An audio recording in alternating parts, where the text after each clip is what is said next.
Unit penyerangan dari kelompok pasukan pusat melakukan tugas sebagai bagian dari kelompok bergerak kecil di bawah kendali terus-menerus kru UAV dan operator quadcopter pengintai.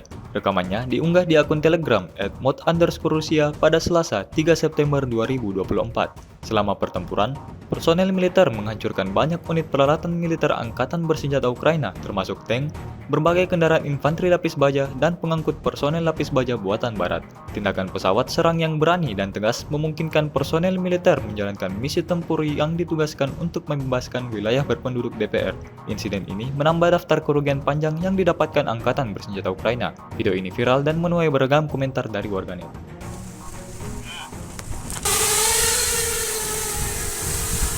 Выходим на свой участок, там какой-то,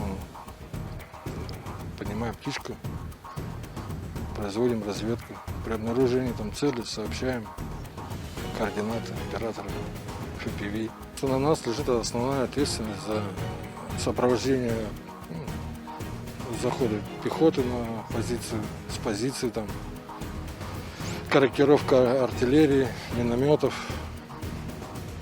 обнаружение танков, РСЗО, пехоты.